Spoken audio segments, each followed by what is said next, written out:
Melvie, author of Abundant Kitchen Cookbook, which I have the desire to share how I got a book, a real book, here in front of me to you, in case you have any dreams to write a book. I really want to share with you some tips and what helped me to write a book. But first, I'd like to tell you just a little bit about myself and my business. I've been a member of Women Who Really Cook, I think, for 8 or 9 years. I base things off of how old my children are. And my Liam is almost 10. And I think I joined Women Who Really Cook when he was about 1, and I was starting to get able to feel like I could breathe again. So I think I've been a member of Women Who Really Cook for close to 10 years. And as Sheila said, I have a business called Abundant Kitchen, one in Buffalo, where we have a local food grocery, kitchen gadgets, all the cooking utensils that you would need, and a cooking school where we teach cooking classes. I've had Sheila come out and teach a cooking class. We're not holding classes right now due to coronavirus, but we will in the future. We've done some virtual things, but right now we're focusing on just holiday Q4 shoppers. I also have a location where I am today in Excelsior. I'd love to give you a tour around the store if you're interested. A lot of the Women Who Really Cook are from the metro. So if you don't want to head out all the way to Buffalo, which is in the wild, wild west, we also have a location in Excelsior on Water Street, right next to Coalition Restaurant. This location is focused in on cookware, good knives, good cutting boards, and we've got lots of local spices, vinegars, salsas, a whole grocery pantry, really based on local producers. Myself, I grew up in Darwin, where the world's largest ball of twine is. It's very exciting. Not really, but I like to say that because it's funny. But that's okay. So I grew up in Darwin, and just brief history of how I got to be a store owner and a book writer. Where do I start? Darwin. Got my undergrad in international business, wasn't doing anything in the culinary industry, but after starting my family and working in sales jobs they were fun. I liked to sell to people, but it wasn't having anything to do with cooking. I started teaching cooking classes at the food co-op in Buffalo, and through community ed, started writing a food blog and joined Women Who Really Cook. After that went on for a bit, I did a Google search. I was like, how can I really find authority in the food industry?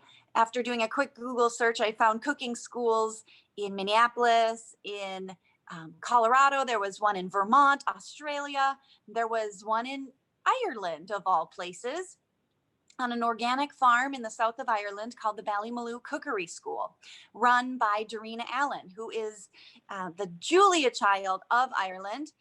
It was a chef training program that after posing the question to my husband, I said, would you want to go to Ireland and live there so I could go to school? Right away, he was for the journey and said, yes, let's pack up the kids. And the boys were then 4 and 7.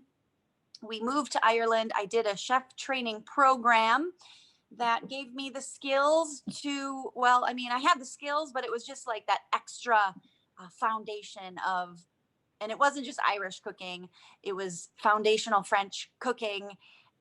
We did charcuterie, butchery. We had to go bring the compost out to the compost pile. We had to plant vegetables to learn gardening. We did chicken, we had to go collect eggs. So it was this whole immersive experience that was really life-changing, exciting. Came back to the States after my training, found the location in Buffalo, started an LLC called the Abundant Kitchen. I didn't know what it was going to be. I didn't know what the business was going to be. The building itself formed the business. It was an old restaurant that hadn't been used for 20 years. And I'm probably telling you way more than you want to know, and maybe kind of jumping all around. But anyways, long story short, I opened up the retail location in Buffalo. Then that's been there for 3 years. So I'm sure we had a meeting out there actually. So some of you have probably been out there. Like I said, Sheila's taught cooking classes there. Yes. And now the Excelsior location has been here for about a year. And that brings me to the book. I wanted to write a book to tell a story, inspire others. So the book is a story of how I chose to go to culinary school, how I chose to start a business. It's recipes based off of the cooking classes, what customers were requesting, and recipes from school in Ireland. Everything is really basic. It's a beginner's cookbook that has easy to find ingredients. My clientele did not want to do anything complicated. It's all very basic recipes that are big on supporting local producers, big on flavor and wholesome, comforting food. And that's the basis of the book. So the book actually was started. This is the part where if you're interested in learning how to get a book published, that I'll just go into that now. So how did I get this published? It really started with the blog that I mentioned before. So I was writing a blog. I would say if you want to write a cookbook, just keep documenting your recipes. That's how this started for me. A lot of the recipes were from my blog that was on the Blogger platform. So there's free platforms or inexpensive platforms out there. Don't let that be a blocker for you to say, oh, well, websites are expensive. There's definitely free and or very expensive platforms where you can document your recipes either on a blog or as something as simple as Google Drive, because that's where my manuscript came in. So a manuscript is the document that you give to your publisher or your editor. And I'm just going to be real basic about all the terms. Maybe some of you already have a manuscript or something, but really to get a manuscript going is where you want to begin. And it can be as simple as a Google Drive document. So that's just, a free thing that you can write your recipes in. My editor preferred Google or Word, the Word platform, but if you have things in Google Drive, it wasn't a problem. She could convert everything in from Google Drive to Word. So some people want things in Word. So maybe if you have someone you want to work with now, you might want to clarify what type of platform your manuscript could be in. So, okay, and I guess you want to start with an idea, right? Arlene Coco, a woman who really cook member, Arlene Coco had told me, she was teaching a cooking class at Abundant Kitchen. And I said to Arlene, I said, I want to write a cookbook. Where do you start? And that was one place to start, is just talking to people about it. And Arlene had said, Becki, you want to start with a subject, think about like Joan Donatelli. She writes about apples. Arlene wrote a cookbook, I think she said, about strawberries. So if you have like a very specific niche that you want to talk about, that would be a good place to start, is one subject that you feel really passionate about. So you got your free platform, you're starting your manuscript, you're thinking about your one niche item. And the thing is, you just have to sit in writer's jail, is what I call it. So that means I would tell myself that I had to sit in writer's jail in the chair in front of my computer and not move for 1 hour, even if I was just typing out things like, I don't want to do this, I hate my computer right now. Like, you just start with some words, maybe what you're feeling. And then once you get banging away, the real juice or whatever you want to call it comes out as you put yourself in writer's jail.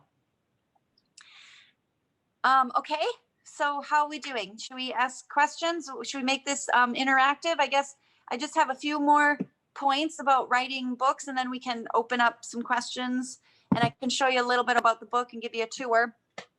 The biggest expense to writing my cookbook, anyways, was the photography. So the book is published by Beavers Pond Publishing. That's a publishing house, Lily Coyle, out of St. Paul. The editor is, and that's another thing I want to talk about, is submitting your manuscript. So like, let's say you've written down everything in your cookbook on your manuscript. You've got your publisher, and they're going to turn it into an editor. That's how it worked for me anyways. And I'm sure everyone's journey is different, but just to tell you my experience with it is I submitted the manuscript to the publisher, and the publisher gave it to an editor. And so then the editor went through and made tons of marks on the manuscript. So many marks. And this was all digital. And that was really overwhelming. So my tip to you, if you're writing a cookbook, is before you submit to the editor, make sure you feel really confident in where the manuscript is, that you don't want to make a lot of more changes, because the editor is going to make a lot of changes. So you want to be really proud and I guess like feeling complete in the idea of your book before submitting it to the editor. And that's something I just learned through the process, because once the editor took hold of it, it really changed. She still kept the voice of my writing, but she definitely added some more prose that made it feel more a voice of authority. And so she added her own voice, and that was a great collaborative effort. But it was also a point of learning that you want to, before you submit to the editor, feel really good of where the manuscript is, because you want to feel pretty strong about your ideas so that you can stand firm in them. Because I had put in my recipes everything in grams, and that's how you do it in Europe. They measure everything in grams, and I'm sure a lot of the cooks here know that all baking is more exact in grams. And I had everything in grams all laid out, and the editor didn't want to have it that way. And so she got that change, because I was like, okay, I'll go along with what she, as the expert, wanted to do. So I took out all the grams. So now if you are cooking from, like, let's say Australia or Europe in my book, you have only American measurements. So that's one regret I have, is that I didn't stand firm in the grams. So make sure you know your strong viewpoint, and that you feel comfortable saying how you want it to present before submitting to the editor for any changes. So you'll want to know your core values around your book, and have like a mood board and all the things that you can look back on. Like, does this change reflect what I really want the story to say? So then I had a photographer, and I've got about 35 recipes in here. And the photography was the biggest expense for me, besides the printing of the book. I funded everything on the book. It wasn't like someone came along and said, oh, I'm going to help you pay for this book. My business funded this whole book. But it was very much, it was in chunks, which was nice. But the photography was one of the biggest expenses. Dennis Becker, he's a local photographer. He did the photography for me. He works a lot for the Star Tribune and General Mills, Betty Crocker. So that was a really fun collaborative effort. Lisa Golden Schroeder is the food stylist. So there was a food stylist on the set too, and she helped teach me how to, like, she had a tweezer. She had a little tweezer and a little vacuum blow thing. And like, if any dust specks, she'd get out her vacuum blow thing. And it was a lot of fun little behind the scenes things that I had never imagined it takes to photograph food, which some of you probably already do. Who else helped with the book? I guess that's, what else do I want to say? I think at this point we just should, maybe if anyone has any questions about if, how it all, everything I just said, I just all vomited on you. Becky, can I ask a question? Yeah. Did you ever consider self-publishing?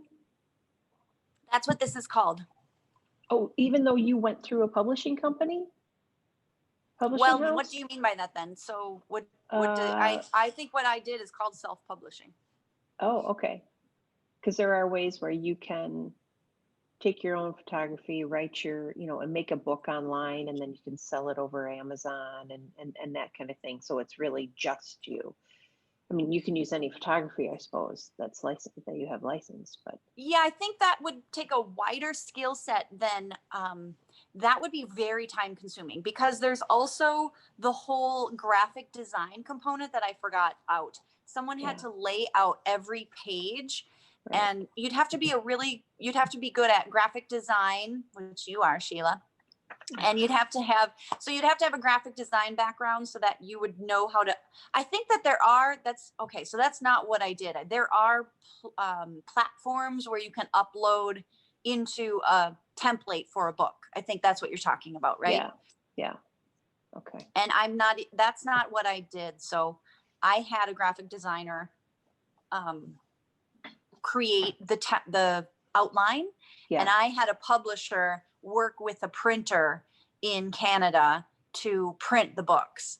So I wasn't, and I was running my 2 stores this whole time too. So there was that time component that I didn't have. So if you have the time, then you could truly do all the pieces if you had that skill set.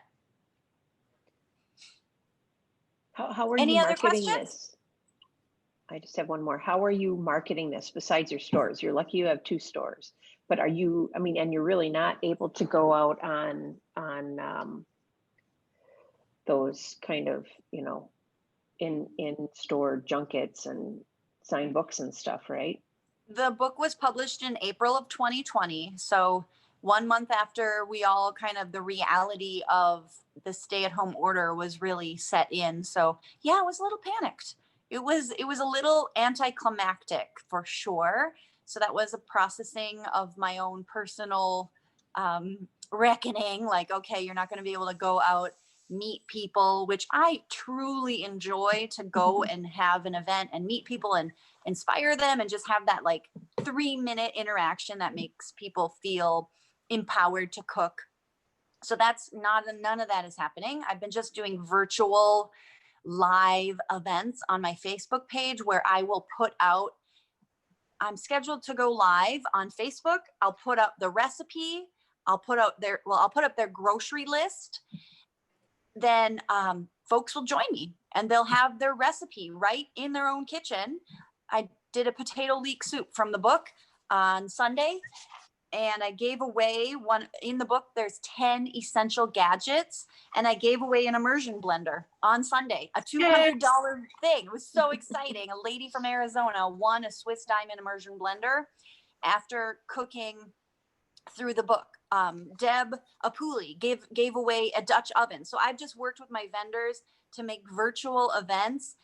So what we're just doing is virtual. And yes, I have my 2 stores. So that is how I'm selling all my books right now. But I also did a virtual event with Majors and Quinn bookstore, and they sold some. I'm in the Ingram. Golden Fig carries the books now. There's a couple retailers in the Twin Cities that have been very helpful. I have not done much marketing, just my own personal website, Facebook page, Instagram. I do the marketing myself. I'm running my 2 businesses, and it's just a tool.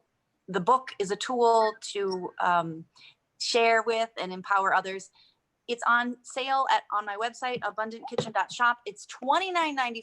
I think there was a question someone had asked, where is the book for sale? And is that Dee on there? Yep. Hi. Hi. Okay. So that's how I'm doing the marketing. I'm just trying to wing it.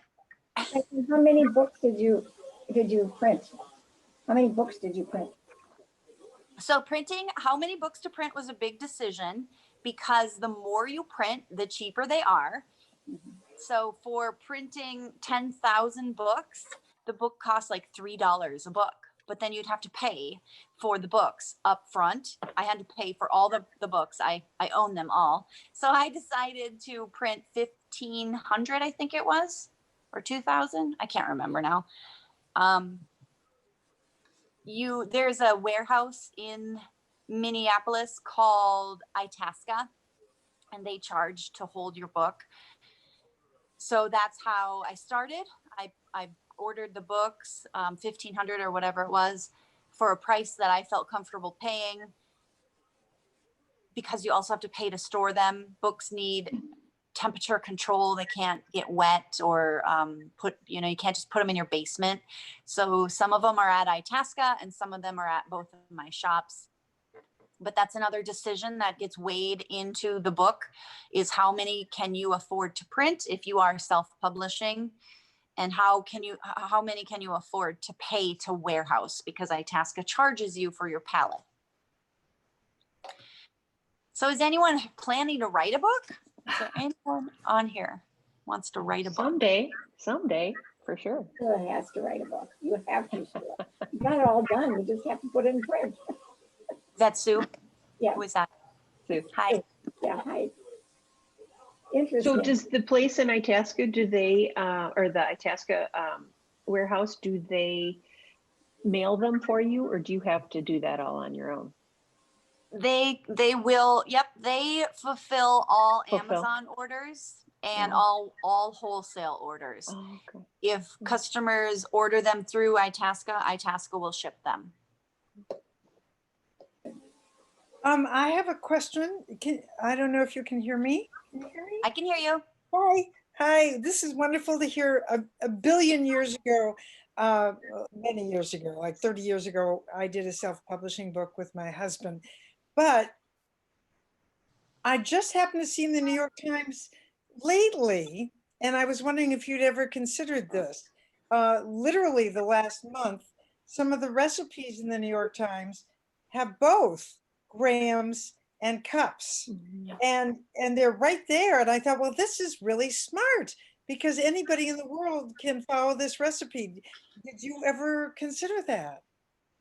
Yeah, I would agree, Maxine, that the zeitgeist of cooking is becoming more geared towards using grams, just because we are virtually all connected now throughout the world. And on the other side of the pond, they use metric, grams, milliliters. So I think I would agree 100% that if you are going to write a cookbook, you would be wise to have European measurements as a useful tool. Especially bloggers these days, they will have everything in grams. Like I had said before, I had everything in grams in my book, and the editor didn't agree with my method. She didn't think that I think anyways, this is how I interpreted it. She didn't think it was like an equal, anyways, I don't know. She didn't think it didn't quite match up for her. And I decided to pull it all because it wasn't like exact. It wasn't an exact, no gram, like almonds weigh more than flour, for example. And so your grams on your almonds, you can't just say 100 grams of flour is the same as 100 grams of almonds. And so that exactness couldn't transpire, so to speak. And so we pulled it. Thank you. Yeah. Incidentally, when we did a publishing, I think we printed about 2,000, and in the end we had to reprint. So you may too. It's very exciting. Yeah. That's a good thing. If you have to go to the printer again, that would mean you're selling more books. Yeah, it's a big risk to invest. I now own 1,000 books that I'm probably going to see in garage sales one day, but No. hopefully it inspires people. Really, it reads like a novel. People will tell me the book reads like a novel, and I think the best cookbooks do read like a novel. Have you found that the book has helped a lot to support the other sales in your stores? Book with 10 essential kitchen gadgets because I've got a store full of gadgets and I wanted to sell some more gadgets. Makes So, sense. and I'm not a gadget person. I'm a knife and cutting board type person. So it's been a challenge for me to really get behind the gadgets. And there are some gadgets that I think are essential. So I wrote them out in the book, and I had a illustrator illustrate the gadgets so that they would be a little cuter. Like, so one of my essential gadgets is a palette knife. So I had someone illustrate a palette knife. And so, yes, to answer your question, Dee, I've had folks come in and say, I need a palette knife because it's in your cookbook. I've never used a palette knife before. And so it has stimulated a little bit of sales.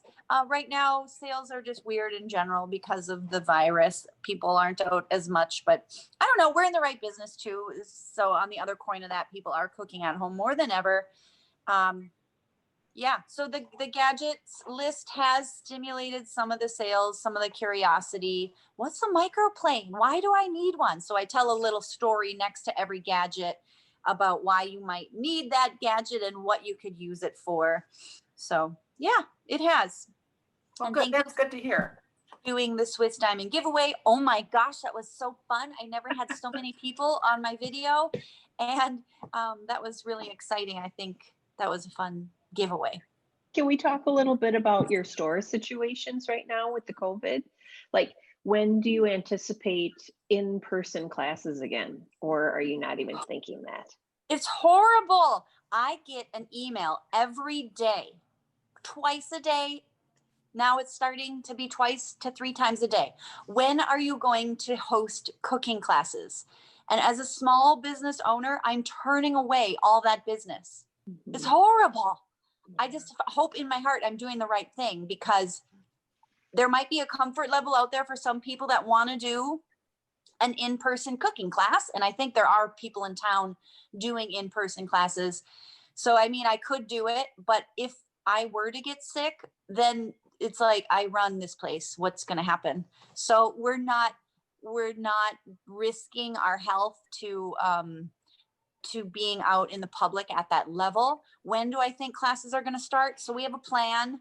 We are going to do demonstrations as dipping our toe back into the water as the first move into in-person live events, probably this winter, January, February, when I start looking at my sales numbers and going, oh God, we have to do something. So we're going to get TV screens, webcams pointed at the cookboard, at the chopping board, and the pot or whatever, some live action. We're going to make sure we can social distance, and then we'll do demonstration cooking classes where people won't have everyone's hands in the food. It will just be one person preparing, and hopefully that will bring some comfort, I guess, to some of the folks. And there's the argument out there that maybe people wouldn't come to a class if they're not comfortable with it. So yeah, we do need to get the classes up and running. I'm turning away business left and right, so that doesn't always feel right in my spirit, but I have to do what I gotta, just kind of take a conservative method right now. Yeah. When do you think we're gonna do classes, Sheila? Because aren't you doing classes for cooks?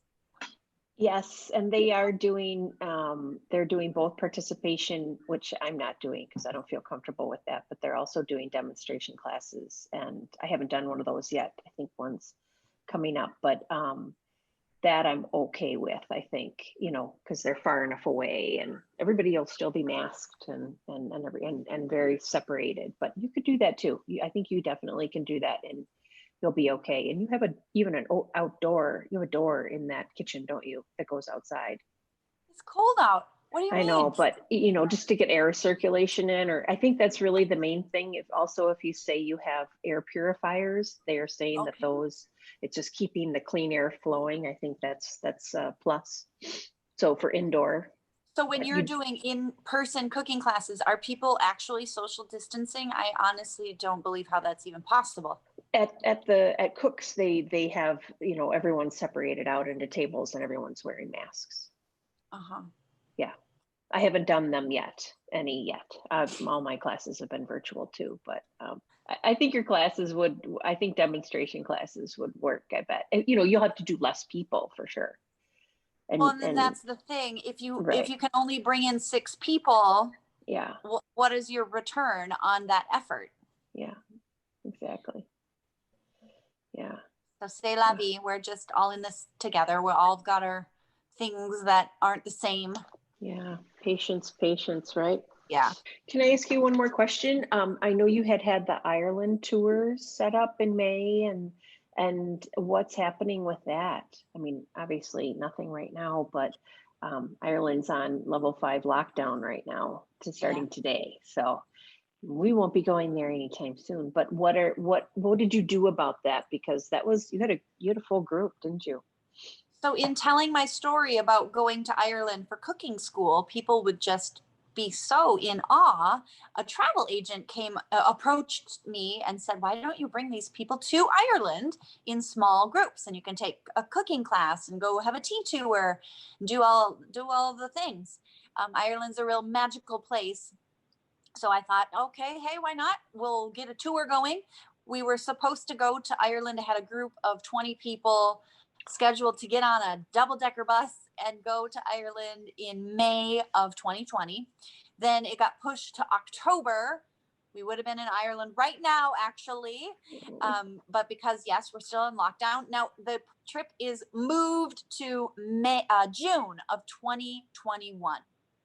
So if you want to get on a bus with me and go to Ireland and take cooking classes, there is room still on the bus. I think there is maybe 18, 16 people booked to go in June of 2021. We're all just kind of wait and see at this point, whatever the new normal will be for us. Hopefully by then we're traveling. You'd think we would be.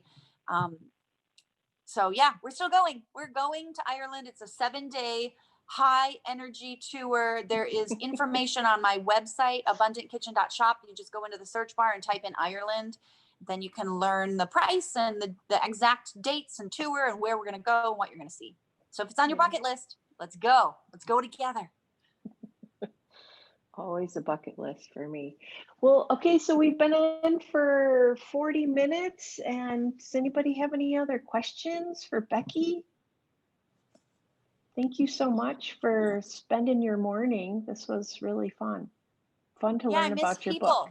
Yeah. I miss people, and I hope we can continue to just have these virtual meetings, even if, just to get together once monthly thing. I miss people. Yeah, for sure. And if anybody has any ideas on or wants to host a meeting like Becki, we're taking applications.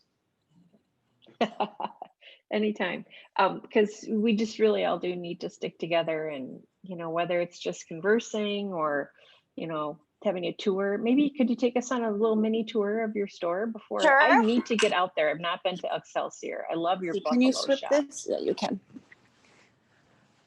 Okay, so here's the Water Street. We're right. I'll show you the snow. Can you see it? Oh, yeah. There goes the mailman in his shorts. So you come in, and we've got this table of Polish pottery. This is a really good seller for us.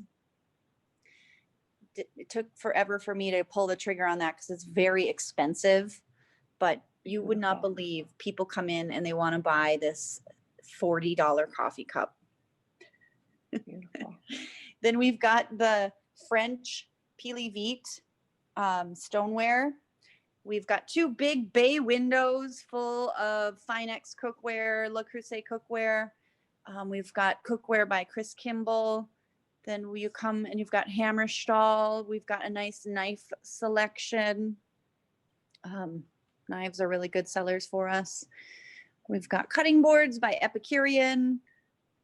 This kitchen island thing was made from a local, I don't know, like craftsman, I guess is the word. This table is for sale. There's lots of aprons. Textiles are really, really a good seller for us. This is one of Dee's lines, the Sam Lamont. We've a lot of local people. This is Kate Pierce out of St. Paul, house stay-at-home moms. So those aprons, table runners. Those are all really good sellers. We just brought in some coffee makers by Smeg, small electrics we don't do a lot of. The tea and coffee, I'm just blurting. If you want to start a store now, you'll have some nuggets from me. The tea and coffee category is strong. The salt and pepper, the Peugeot brand, and this salt, oh my gosh, there's a cult following of Diamond Crystal people. They come in and they're like, you have Diamond Crystal. I'm a cult leader. The salt and pepper mills, these are really good sellers for us. These are all your lines. The barware, people love to drink here. Woo! I sell so many bitters from Bitter Cube. We try to do local whenever possible. If you have someone who's a producer of any kind of local food and they have a retail wholesale license, put them in my inbox. Got some turkey stuff here. The Gourmet Time, this is another woman who really cook person. Her shortbread are amazing. Minnesota chocolate, Wisconsin chocolate. The Swiss Diamond cookware, that's a good seller for us. Local boards, Minnesota. People like Minnesota things. And then you come to the back, and this is where the local groceries are. We've got our double take salsa. What else is local? All the foods. This little cube thing is from IKEA. If you're wondering, where did she, I did all this. This is like, I just DIY. DIY it all. That's You have the a store. cookbook section? I just ordered some books from Random House.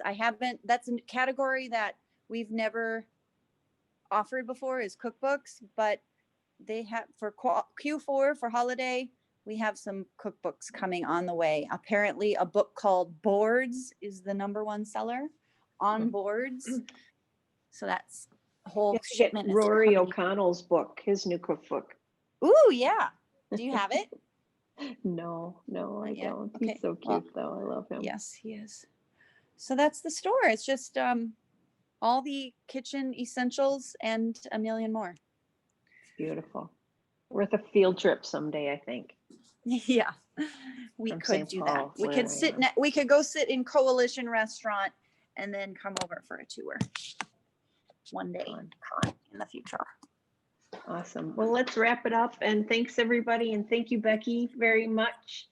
Her two stores, Buffalo and Excelsior, and her new book, The Abundant Kitchen. Congratulations on that. That's really exciting. Thank you. Thanks everyone. Yeah. Reach out to me if you have any questions direct. Anybody other questions or anything? My email is, you can just shoot me an email. It's helloabundant@gmail.com if you want to further any conversations or collaborations or any cookbook virtual things or anything like that. Very fun.